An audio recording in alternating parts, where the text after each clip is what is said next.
Okay, Coach Hall, so you get to come to Ohio, do some recruiting. Okay, ultimately, you and the staff sits down. Okay, Coach Popolizio, what are the notes? What are you looking for when you come to a tournament like the Walsh Ironman? I mean, it's hard. Sometimes it's hard to assess when you see matchups, but at the end of the day, you want to see who's wrestling on day 2 because it's a tough tournament, and even the guys that are in the back door, they have some to prove, just as much as the guys in the front door do. So I really think it's like, at the end of the day, you're looking at just toughness, grittiness. You're trying to see some guys that are emerging at this tournament. I mean, we have our guys we're targeting already, but you know, I just actually about 30 minutes ago sent them a list of guys to keep an eye on and who's where. But I'm gonna be walking around, kind of doing my homework on some of these other guys that have, like I said, emerged in the tournament, and you're just looking for guys that are making a name for themselves. At the end of the day, I think everybody's here for a reason, and whether to prove themselves again or to make a name for themselves. So listen, I'm talking to Tervel Delagnev last night. Tervel was not a blue chipper. You were a blue chipper, but you came out of a state that I'm in a state with an incredible tradition. Don't get me wrong. You look at the Rocholds come out of your state, Sandpoint alone, right? Lawrence, Rocholds, you've got guys. Clayton Foster, it's a great state, no question. But you got this real weird dynamic coming out of Idaho. How do you get attention like this when you're an Idaho kid or a Montana kid? That's really a really touchy, weird thing, right? Would you agree with that? It is, and I think it's really important now that there are more opportunities. When I was coming up through high school, it was really Fargo, Senior Nationals, maybe Reno.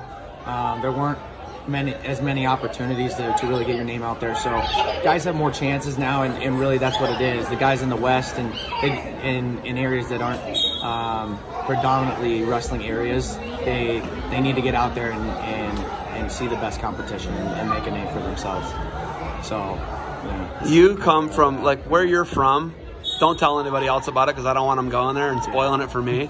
I went hiking there. It is beautiful, man. It is really awesome. Really Sandpoint. Yep. What's Sandpoint about? 30 minutes. Half hour south, right? The Lawrence brothers were from there. Yeah. It's actually where, I don't want to give it away, but Bruce Burnett retired up there. It's a good area. It's really cool. Really nice. You know where you're from. I think there's a couple Idaho kids here. I know I got one staying with me, as a matter of fact. But you know, you look at it.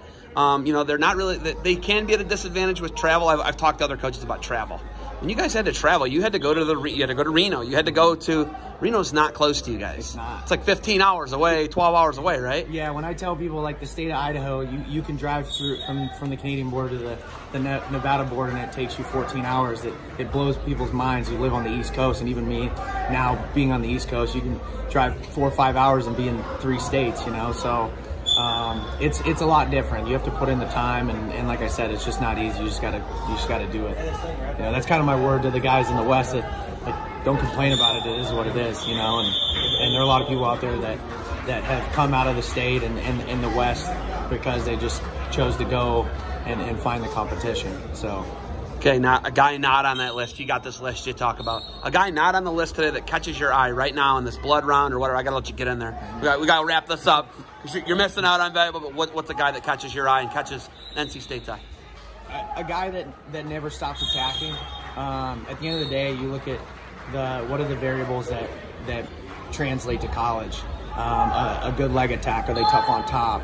Are they willing to be gritty in a hard match? You know, these are the types of things that we're really looking for and what translates to our mold and mentality. All right, Coach. Get in there, watch some wrestling. Get anything else for me? Go Pack. All right, hey, thanks for the time. Good luck to you guys. Thanks, man. Appreciate it.